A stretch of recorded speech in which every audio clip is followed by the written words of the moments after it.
The fire was visible for 30 miles. In the middle of an Iranian desert, in the dead of night, a United States military aircraft was burning. Around it, abandoned American helicopters, classified documents scattered across the sand, and 8 body bags that nobody had time to properly recover. The most powerful military on Earth had just attempted its most secret mission, and it had ended in flames before a single hostage was touched. No enemy had shot them down, no Iranian soldier had found them, no spy had betrayed the operation. The desert itself had destroyed them. Sand, heat, a cracked rotor blade, and one decision made in the dark by a man who was running out of options. This is Operation Eagle Claw, April 1980, the night the United States tried to reach into Iran and pull 66 Americans out of captivity, and failed so completely that it ended a presidency, humiliated a superpower, and changed the American military forever. It had started 5 months earlier. On a November morning in Tehran, thousands of Iranian students stormed the American embassy and took 66 diplomats and staff hostage. The students called it justice. They called the embassy the den of spies. They said America had spent decades controlling Iran, backing the Shah, training his secret police, propping up a regime that had tortured and imprisoned thousands of Iranians. The embassy, in their view, was where that control had been coordinated. America called it a crisis. President Jimmy Carter called it outrageous. The world watched the images. American diplomats blindfolded, paraded in front of cameras, held in their own embassy by university students while Iran's government looked on and did nothing to stop it. Carter tried everything. Negotiations through neutral countries, economic sanctions. He froze $12 billion in Iranian assets. He appealed to the United Nations. He sent private messages through back channels. None of it moved Iran. Every morning, American television networks opened their broadcasts with a number. Day 30, day 60, day 100. The hostage counter became the symbol of American helplessness, ticking upward day after day with no end in sight. By April 1980, Carter was a president with no good options left. The election was months away. Ronald Reagan was gaining ground, and 66 Americans had been sitting in Iranian cells for 172 days. That was when the generals came in with a different kind of plan. Operation Eagle Claw was audacious in the way that plans look audacious when drawn on paper in a warm room far from where they have to actually happen. 8 Navy helicopters would fly 600 miles from an aircraft carrier in the Arabian Sea, deep into Iranian territory, and land at a remote desert staging point. There, they would refuel from C-130 transport planes already waiting. Then Delta Force, America's most elite soldiers, would fly to a second hiding point near Tehran, wait through an entire day hidden from Iranian eyes, storm the embassy on the second night, free the hostages, and disappear before Iran could respond. It required everything to go right. Every helicopter, every fuel stop, every timing calculation, every piece of luck. Colonel Charlie Beckwith, who had built Delta Force and would lead the ground operation, had one private worry he kept returning to. The plan had too many moving parts. Real operations never went exactly as planned. But the alternative, doing nothing while 66 Americans sat in Iranian cells, was something nobody in that room was willing to accept. Carter approved the mission. The date was set, April 24th, 1980. The USS Nimitz sat dark on the water. No unusual signals, no visible activity on deck. Just another night at sea, or so it looked from the outside. Below deck, Delta Force operators were making final preparations in near silence. Weapons checked, faces darkened, each man carrying in his head the layout of an embassy building 400 miles away that he had rehearsed hundreds of times on a full-scale replica in the American desert. They were ready in the way that only men who have prepared for something for months can be ready, with a focus that had burned off everything except the mission itself. On the flight deck, 8 Sea Stallion helicopters powered up one by one. The noise rolled across the dark water and disappeared into the night. At the designated hour, the first helicopter lifted off the deck and tilted west toward Iran. Then the second, the third, all 8 rising and banking into the dark, running lights off, radio communication at minimum, 8 shadows dissolving into the night sky. 600 miles away, in Tehran, the hostages were asleep. The guards were at their posts, bored and cold. Nobody in Iran had any idea what was moving through the sky toward them. For exactly 1 hour, everything went perfectly. The lead pilot saw it first.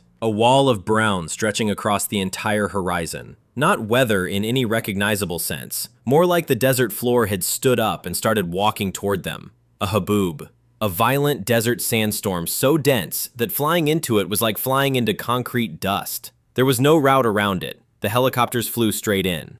Inside the cockpits, the world disappeared. Windshields turned brown. Instruments flickered as sand forced its way into sensors and circuits. Pilots who had been flying in tight formation could no longer see the aircraft beside them. They were flying on instruments alone, at low altitude, in total darkness, over terrain none of them had ever physically seen. In the back of each aircraft, Delta Force soldiers sat in silence and said nothing, because there was nothing useful to say. Helicopter number 8 turned back first. A hydraulic warning light, undiagnosable in those conditions. The pilot made the call and banked back toward the Nimitz. One gone. Helicopter number 6 pushed through the storm, but its navigation system failed on the other side. No way to find the desert staging point in the dark. It turned back too. Two gone. The remaining 6 kept flying. 90 minutes behind schedule, engines full of sand, but flying. The staging area was supposed to be empty, a flat salt desert so remote that the planners had assumed, with confidence, that nothing ever happened there. They were wrong. A fuel tanker truck drove straight into the operation without warning. A rocket ended the standoff. The tanker exploded into a fireball that lit up several miles of Iranian desert in every direction. In the middle of their perfectly secret mission, they had built a bonfire visible from space. Then a bus appeared, full of civilian passengers. More witnesses. More complications, more precious time burning away. When the 6 helicopters finally landed, the mechanics rushed to inspect them, and one of those mechanics, running his hand along the rotor blade of helicopter number 2, found a crack, deep in the blade, invisible from the outside. Under the stress of a combat insertion over Tehran, carrying 30 soldiers at night, that blade would fail in the air. Helicopter 2 was grounded, which left 5. The mission required 6, not as a preference, as a mathematical minimum. The number needed to carry all the soldiers and all the hostages out of Tehran if one more aircraft went down during the actual rescue. With 5, a single additional failure meant people would be left behind, either soldiers or hostages or both. Beckwith picked up the satellite radio and called up the chain, all the way to Washington, all the way to the president. Jimmy Carter sat at the head of the table in the Situation Room, surrounded by generals and advisors. It was past midnight. The report from the desert was clear. 5 helicopters. Mission requires 6. Recommend abort. Carter thought about the 66 Americans who had been waiting 172 days. He thought about what happened if the mission continued and one more helicopter failed over Tehran. American soldiers stranded inside Iran. A rescue becoming a catastrophe. A crisis becoming something worse. He gave the order. Abort. At Desert 1, the word arrived and hit the soldiers like a physical weight. They had trained for months. They had flown 600 miles into enemy territory, and now they were going home, empty, without the hostages, without completing anything. The pilots began repositioning the aircraft for departure. In the dark, in the dust kicked up by rotor wash, one helicopter pilot lost his reference point. His aircraft drifted sideways. The rotor blade caught the C-130 transport plane at cockpit level. The fuel ignited instantly. The fireball rose into the Iranian night, enormous, orange and black, visible for 30 miles in every direction. 8 men died in that fire. 5 Air Force airmen, 3 Marines. In the chaos and the heat, the surviving soldiers evacuated onto the remaining aircraft as fast as physically possible. No time to recover the dead, no time to destroy the abandoned helicopters, no time to collect the classified documents now scattered across the desert floor. The aircraft lifted off and left Desert 1 behind. Below them, 5 intact American helicopters sitting in a row on an Iranian salt flat, burning wreckage, and 8 men who were not coming home. Iranian forces reached Desert 1 the next morning and found everything. The helicopters, the documents, the burned remains of American servicemen on Iranian soil. Ayatollah Khomeini went on television and told the Iranian people that God had personally intervened to stop the American invaders. The wreckage was paraded through Tehran on flatbed trucks while crowds celebrated. The images went around the world. Carter went on television and took personal responsibility. He was calm, presidential. It did not matter. The damage was permanent. In November 1980, Ronald Reagan defeated Jimmy Carter in the presidential election by a landslide. Carter himself would later write that his failure to free the hostages was the central reason he lost.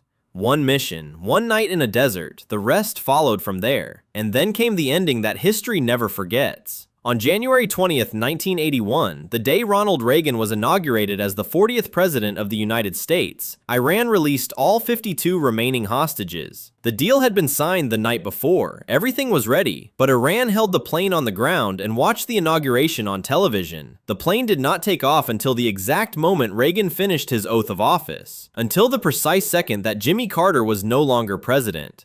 444 days, and Iran timed the ending to the minute to make certain that the man who had tried hardest to bring the hostages home would never, not for a single second, be the president who did. The 8 men who died at Desert 1 are buried at Arlington National Cemetery. For years, because the mission remained classified, their families could not be told exactly where or how they had died. Operation Eagle Claw rebuilt the American military from the inside. The 161st Special Operations Aviation Regiment, the Night Stalkers, was created because of those helicopters in the Iranian desert. The United States Special Operations Command, which today oversees the Navy SEALs and Delta Force and every elite American unit, was built directly on the lessons of one night that went wrong in every way imaginable. The hostages came home, but the wound between America and Iran that Eagle Claw exposed, the distrust, the competing grievances, the inability of two countries to find a way back from the edge, that wound did not close. It is still open today, in every sanction, in every confrontation, in every moment of tension between Washington and Tehran that makes the news. It all traces back in some measurable way to 8 helicopters that flew into a sandstorm on an April night in 1980, and to the fire that burned in an Iranian desert until morning. If stories like this stay with you, subscribe, because there are many more.